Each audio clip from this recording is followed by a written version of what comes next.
It was a long time ago. The drought took everything from us.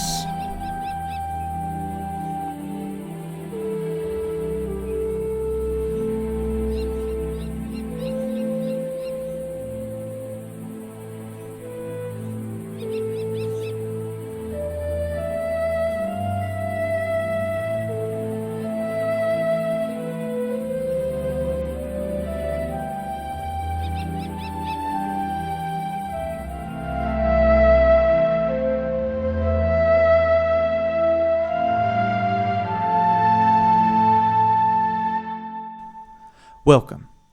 We are Small Studios, and in the coming minutes we will introduce you and tell you about our game, Growth.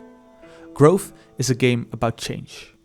Change in the world, change in a person's environment, and how that change changes that person. In the next few minutes we are going to tell you about our applied goal, process, concept, playtesting, prototype, and technical execution.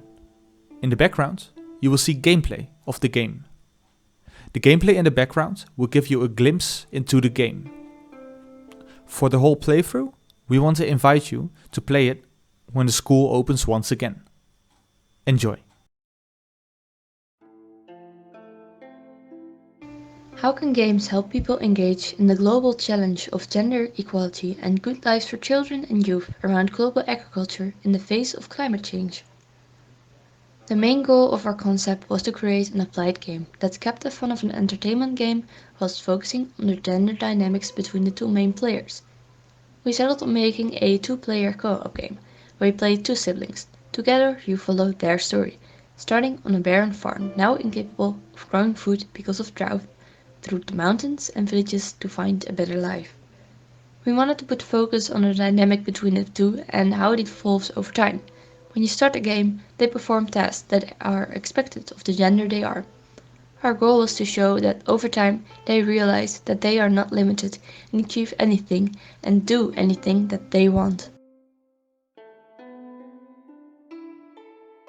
Because we wanted to make a game that took place in a real country, one of our main objectives was to get as close to reality as we could without losing the clarity we needed to communicate clearly with our Western audience. Our university students did a lot of research on multiple subjects like environment, lifestyle, gender roles, clothing, and the day-to-day life.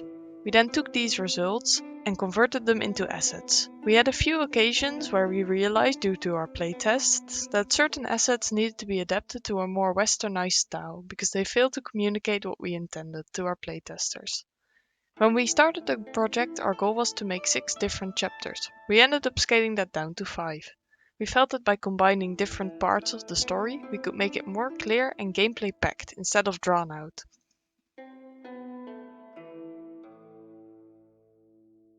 Life is getting more difficult on the farm.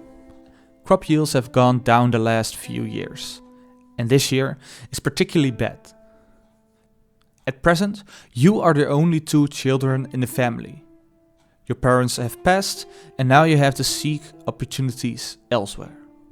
It is said that you can reach Europe from a town near the coast. However, the journey there is long and dangerous, especially for you as 2 young children.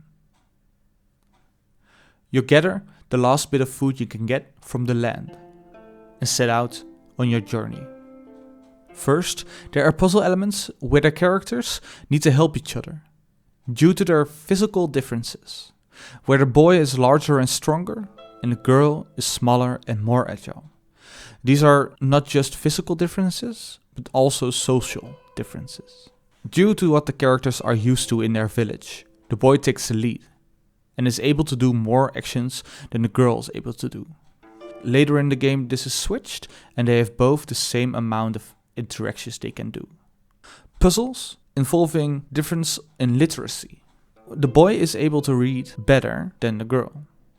They need to work together in order to progress. The girl is less educated and is able to read less.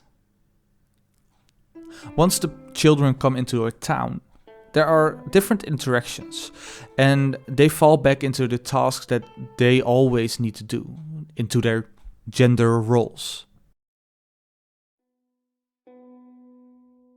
We decided that our audience would be a Western audience. We want to show them, through a gameplay experience, what it's like for children in countries that rely on agriculture and also suffer from climate change. We playtested our game on 2 fronts.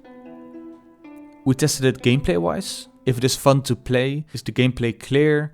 Are there bugs? Do people understand what they need to do? Etc.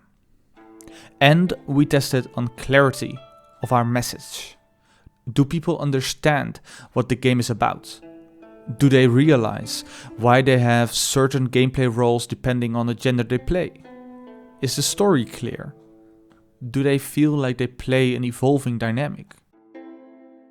One thing we noticed in our playtests is that we had to westernize a lot of things we had in the game. Players didn't recognize certain objects as what they were because it didn't fit a Western standard.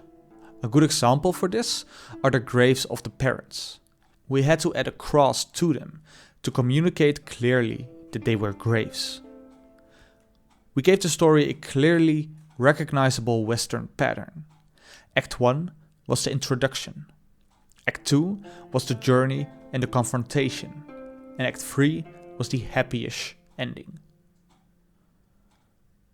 Another thing that we did for clarity was giving the 2 main characters clearly defined colors. The girl has pink and red tones, which are represented in almost all interactable objects and VFX for her. The boy has blue tones, which are represented in the same way.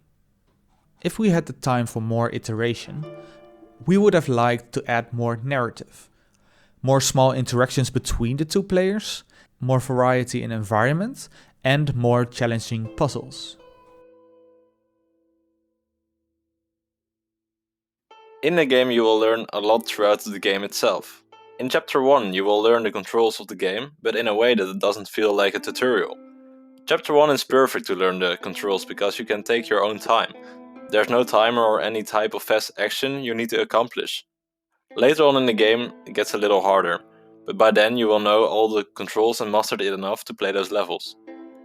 In the first 2 chapters you haven't got any chance and it feels really linear, but this way we can steer the players in their role behaviors.